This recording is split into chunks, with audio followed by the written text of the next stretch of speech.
এত বেশি টেম্পারেচার যখন হয় তখন ব্রেনটা কিন্তু তার নর্মাল থাকবে না, তখন সে কনফিউশন হয়ে যাবে, মাথা ঘোরাবে এবং সে তখন ফেন্টেড হয়ে পড়েও যেতে পারে, অজ্ঞান হয়ে যেতে পারে। হিটের যে কতগুলো সিমটম আছে সেই সিমটমের মধ্যে একটা হলো হিট র্যাশ। এই সময় আমাদের হিট স্ট্রোক, হিট এক্সজস্টন যাতে না হয়, হিট ক্র্যাম্প যাতে না হয়, সেজন্য আগাম প্রস্তুতি রাখতে হবে, যাতে এইগুলো হলো আগাম প্রস্তুতি।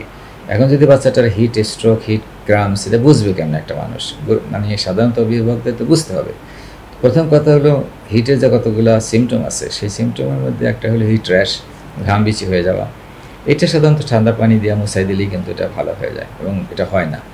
আরেকটা হলো হিট ক্রাম্পস, মাসল কিন্তু painful contraction of the muscle, এর সাথে বমি বমি ভাব হয় বাচ্চাদের, একটু মাথা ঝিমঝিম করতে পারে, মাথা ঘুরাইতে পারে, বাচ্চাটা একটু কনফিউশন হয়ে যেতে পারে তার, এবং সে হয়তো বা মানে ইভেন হিট এক্সজস্টন হয়ে গেলে সে নেতায় যেতে পারে, তাকে ডিহাইড্রেশন হতে পারে, কিডনিটা তার একটু নাজুক কিডনি বাচ্চাদের, সেখানে আমাদের যদি 24 ঘন্টার ভিতরে পেশাব না করে তাহলে তার কিডনিটা ফেলিউর হওয়ার একটা সম্ভাবনা থাকে, সেইগুলো আমাদের সতর্ক রাখতে হবে। আর হিট স্ট্রোক হলে প্রচণ্ড জ্বর যদি হয়ে যায় বাচ্চার গায়ে, যেমন 104, 5, 6 ডিগ্রি পর্যন্ত টেম্পারেচার হয়ে গেল, এই টেম্পারেচারটা আমাদের দ্রুত কমাইতে হবে।